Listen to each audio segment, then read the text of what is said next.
दोस्तों, एक बार की बात है कि एक बहुत बड़ा बहरी जहाज समुद्र में तूफान आने की वजह से डूब गया। उस जहाज में जितने भी लोग थे वो भी जहाज के साथ डूब गए, मगर उनमें से एक आदमी बच निकला, जिसे समुद्र की लहरों ने एक सुनसान जगह पर जाकर बाहर फेंक दिया और वो बेहोश हो गया। सुबह जब वो होश में आया, उसने देखा कि वो एक सुनसान जगह पर है, जहाँ पर दूर दूर तक कोई भी नजर नहीं आ रहा। वो अपनी मदद के लिए इधर उधर बहुत भागा, मगर उसे कोई भी दिखाई ना दिया। आखिर वो थक हार कर बैठ गया और ऊपर वाले की तरफ देखकर दुआ मांगने लगा। ऐसे करते करते दिन गुजर गए। वो हर रोज ऊपर आसमान की तरफ देखकर दुआ मांगता। कुछ ही दिनों के बाद उसने दुआ करना छोड़ दिया। उसका सब्र टूट चुका था। उसे लगने लगा था कि अब मेरी मदद के लिए कोई नहीं आएगा। तभी उसने लकड़ियां इकट्ठा करना शुरू कर दी और रहने के लिए छोटी सी झोंपड़ी बना ली। खाने के लिए अब वो दिन भर मछलियों का शिकार करता या जंगल में जाकर जंगली जानवरों का शिकार करता और जंगली फल खाकर अपना पेट पूजा करता। अब उसने वहां से निकलने के लिए बिल्कुल उम्मीद छोड़ दी थी। उसे वहां पर ठहरे 1 माह गुजर चुका था। एक दिन वो जब जंगल में शिकार करने गया, शाम को जब वो वापस आ रहा था तो उसने जब झोंपड़ी को देखा तो आग लगी हुई थी। जब वो वहां पर पहुंचा तो झोंपड़ी जलकर बिल्कुल राख हो चुकी थी। तभी वो बहुत उदास हो गया और रोने लगा।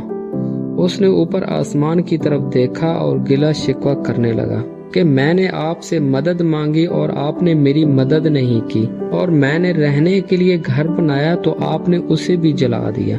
वो आदमी सारी रात आसमान की तरफ देखकर ऊपर वाले को कोसता रहा और वहीं सो गया। जब वो सुबह उठा तो उसने देखा कि एक बहुत बड़ा जहाज इस सुनसान जगह पर आकर खड़ा है। वो ये देखकर बहुत खुश हुआ और दौड़ता हुआ जाकर उस जहाज पर चढ़ गया। जब उसने पायलट से पूछा कि उन्हें कैसे पता चला कि वो इस सुनसान जगह पर है, तब पायलट ने कहा कि तुमने आग जलाकर जो सिग्नल हमें भेजा था उसकी वजह से हम इस किनारे पर आए हैं। तो वो आदमी सुनकर हैरान हुआ और कहने लगा कि मैंने तो कोई सिग्नल नहीं भेजा था। तो उसी लम्हे उसे याद आया कि हाँ, जब रात को मेरा घर जल गया था तो शायद उसकी वजह से ही आप यहाँ पर आए हैं। तभी वो आदमी खुशी से चीखा और ऊपर आसमान की तरफ देखकर शुक्र अदा करने लगा।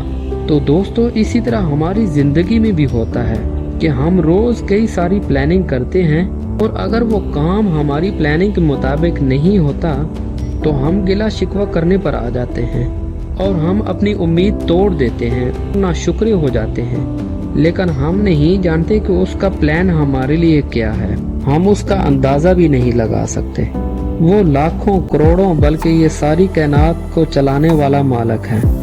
उसे सब पता है कि कब किसे और क्या देना चाहिए और किसे क्या नहीं देना चाहिए। जब भी आपकी लाइफ में बुरा हो रहा हो या कोई काम आपके हिसाब से नहीं बन रहा हो, तब उस पर भरोसा रखना। उसके पास जरूर आपके लिए कोई प्लान है। वो दूसरा दरवाजा खोले बिना पहला दरवाजा बंद नहीं करता। तो दोस्तों, कभी भी उम्मीद मत छोड़ना।